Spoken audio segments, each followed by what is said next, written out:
A flight attendant slipped me a napkin. "Pretend you're sick. Get off this plane." I ignored her. She returned, whispering, "Please, I'm begging you." 2 hours later, I understood why. The napkin was still warm from her hand when I unfolded it. The words were written in blue ink, the letters shaky, like she'd scrawled them while walking down the aisle. "You are not safe. Pretend you are sick. Get off this plane immediately." I looked up. The flight attendant, her name tag read Alyssa, had already moved 3 rows past me, checking overhead bins with mechanical precision. But she wasn't looking at the bins. She was scanning faces. And when her eyes met mine for a fraction of a second, I saw something that made my stomach drop. Terror. Pure, unfiltered terror. Not irritation, not confusion, not the tired annoyance of someone pulling a prank on a random passenger. This was the face of a woman who believed someone on this plane was about to die. I told myself it was a mistake, wrong passenger, some kind of bizarre misunderstanding. I crumpled the napkin and shoved it into the seat pocket, my heart hammering against my ribs despite my best efforts to stay calm. But she came back. Alyssa leaned down as if checking my seatbelt, her voice barely a whisper against the ambient hum of the engines warming up. "Please, I am begging you, if you stay on this flight, you will not land alive." And that's when I knew, whatever was happening on United Flight 847 from Los Angeles to Boston, I was somehow at the center of it. My name is Marisol Reyes. I'm 32 years old, a travel nurse who spent the last 8 years moving between hospitals in crisis, pandemic surges, natural disasters, anywhere the system was breaking down and bodies were needed. I've held the hands of dying patients when their families couldn't be there. I've watched doctors make impossible choices about who gets the last ventilator. I've seen more death than most people encounter in a lifetime. None of it prepared me for that Tuesday in October. I was exhausted, bone deep, soul tired, exhausted. I just finished a brutal 3-month contract at a trauma center in East Los Angeles, and all I wanted was to see my mother. She'd had a mild heart attack 6 weeks earlier. Mild, they said, like any heart attack could be mild, and I hadn't been able to get away. The guilt had been eating at me every single day. So when my contract ended, I booked the first flight I could find, changed my original Thursday booking to Tuesday morning, paid the $200 change fee without blinking. I wanted to surprise her. I wanted to walk through her front door in Brookline and see her face light up the way it always did when I came home. I texted my sister Camila from the gate at LAX. "Boarded early flight. Don't tell mom. I want to see her face when I walk in." She sent back a string of heart emojis and a gif of someone ugly crying with joy. I smiled at my phone, feeling lighter than I had in months. That was 11:47 a.m. Pacific time. The last moment of my old life. I noticed Alyssa before I even reached my seat. She was standing near the boarding door, greeting passengers with the standard flight attendant smile, warm but detached. Professional. But something about her was different. Her eyes didn't match her mouth. They were too alert, too focused. She wasn't just welcoming people onto the plane. She was studying them, cataloging faces, looking for something, or someone. When our eyes met,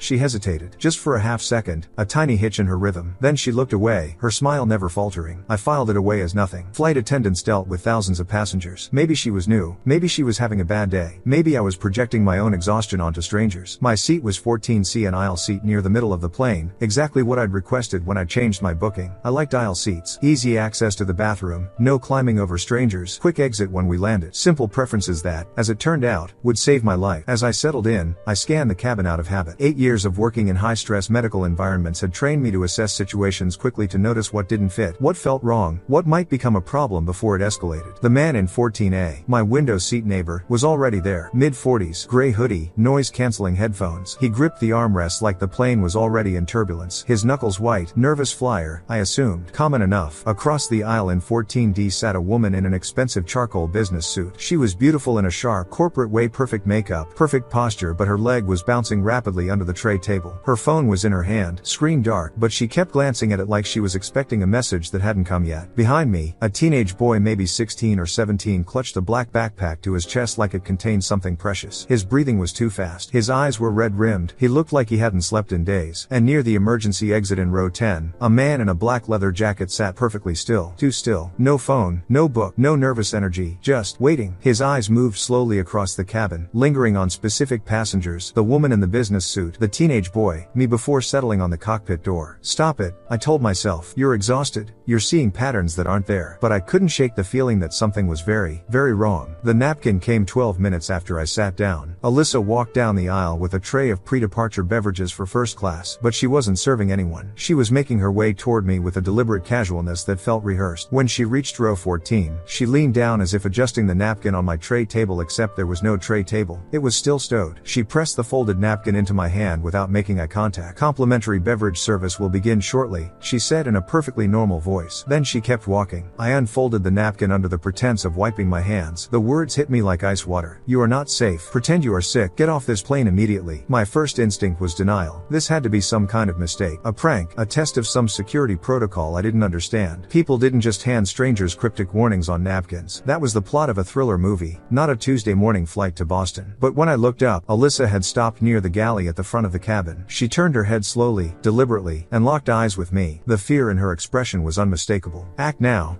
her eyes seemed to say, "before it's too late." I didn't act. I should have. Instead, I rationalized. I told myself that if there was a real threat, there would be an announcement, that trained professionals would handle it, that I, a random travel nurse, couldn't possibly be the target of anything sinister. I crumpled the napkin and shoved it into the seat pocket in front of me. That was my first mistake. The plane began taxiing at 12:08 p.m. I watched through the window across the aisle as we pulled away from the gate, the terminal shrinking behind us. The engines hummed louder. The safety video played on the overhead screens. Everything looked normal, but I couldn't stop watching the other passengers. The man in the black leather jacket near the emergency exit was still unnaturally still. His hands rested on his thighs, fingers slightly curled, like he was ready to spring into action at any moment. He hadn't looked at the safety video once. His attention remained fixed on the cockpit door and on Alyssa. The woman in the business suit had started texting furiously, her manicured fingers flying across her phone screen. Her expression was tight, controlled, but I could see the tension in her jaw. Whatever she was typing, it wasn't casual. The teenage boy behind me was hyperventilating. I could hear his ragged breaths even over the engine noise. At one point, he whispered something that sounded like "I can't do this. I can't do this. I can't do this" on a loop. And the man in 14A, my window seat neighbor, kept glancing at the overhead bin above our row. He'd already opened it twice since boarding, both times without putting anything inside or taking anything out. My skin prickled with unease. Then I noticed something that made my blood run cold. The overhead bins in first class, the ones near the cockpit, had been sealed shut with yellow zip ties. Not the normal latches. Industrial strength zip ties. The kind you'd use to secure cargo or evidence. I'd only seen that once before, in a hospital security training video about responding to terrorism threats. That's when Alyssa came back. She approached my row slowly, her face arranged in a mask of professional calm, but I could see her hands trembling as she pretended to adjust my armrest. "Ma'am, you look pale," she said, loud enough for nearby passengers to hear. "Are you feeling all right?" I stared at her. "I'm fine." She leaned closer, her lips barely moving. "Pretend. Right now. Say you feel faint. This is your last chance." The plane was accelerating now, heading toward the runway. In 2 minutes, we would be in the air. In 2 minutes, there would be no getting off. "Why?" I whispered back. "What's happening?" "Your seat." She breathed. "It was targeted. They think you're someone else. Someone they want dead. If this plane takes off with you in 14C, none of us are landing in Boston." My heart stopped. Your seat was targeted. I'd changed my flight. I'd paid $200 to switch from Thursday to Tuesday. I'd specifically requested 14C because I liked aisle seats. But I hadn't been assigned 14C originally. The system had assigned me 14C after I made the change, which meant someone had been monitoring the booking system. Someone who knew which seat their target would be sitting in. Someone who didn't know the target had canceled and a random travel nurse had taken her place. Who? I managed. Federal witness. Relocated identity. Was supposed to be on this flight with protective custody waiting in Boston. Alyssa's voice was barely audible. She got cold feet. Changed her flight to tomorrow. The people who want her dead don't know yet. They think you're her. The runway lights flashed past the windows. The engines roared. "I need to get off this plane," I said. "It's too late for that." Alyssa's face was pale. "We're already cleared for takeoff. If you try to deplane now, they'll know something's wrong. They'll act early. Everyone dies. Then what do I do?" She pressed something into my palm. A small metallic object. An air marshal's badge. "When I give the signal, you run for the cockpit. Don't stop for anything. There are 2 agents in first class who will cover you. The captain has been briefed. This plane is turning around the second we're airborne." The plane lurched as the wheels left the ground. "Wait," I started, but Alyssa was already walking away. The first 10 minutes of the flight were the longest of my life. I sat frozen in 14C, hyper aware of every movement around me. The man in the black leather jacket near the emergency exit. The woman in the business suit still texting. The teenage boy hyperventilating behind me. The man in 14A obsessively checking the overhead bin. The badge in my palm felt like it weighed 1,000 pounds. I didn't know what signal I was waiting for. I didn't know what I was supposed to do. I was a nurse, not a federal agent. I was trained to stop bleeding and restart hearts, not evade domestic terrorists at 30,000 feet. But I did know one thing. I wasn't going to die on this plane. Not today. Not when my mother was waiting in Brookline with no idea I was coming. I texted Camila. My fingers shook so badly I had to retype it 3 times. "Something's happening. If If you don't hear from me in 2 hours, call the FBI. Tell them Flight 847 from LAX to Boston. Tell them 14C. She responded immediately. What, Mari, are you okay? I didn't answer. I couldn't explain. Instead, I typed one more message. Tell Mom I love her, just in case. Then I switched my phone to airplane mode and waited. The signal came 17 minutes into the flight. The captain's voice crackled over the intercom. Ladies and gentlemen, this is Captain James Morrison speaking. We've been asked to return to Los Angeles due to a medical emergency on board. Flight attendants, please prepare the cabin. Passengers groaned. Some cursed under their breath. A man in row 6 loudly complained about missing his connection. But beneath the mundane frustration, I sensed something else. A sharpening of attention from certain passengers. The man in the black jacket sat up straighter. The woman in the business suit stopped texting. The teenage boy let out a small whimper. The man in 14A stood up. I need to use the restroom, he announced loudly, already moving toward the aisle. Alyssa appeared instantly, blocking his path. Sir, the seatbelt sign is on. Please return to your seat. It's an emergency. I understand, but for your safety.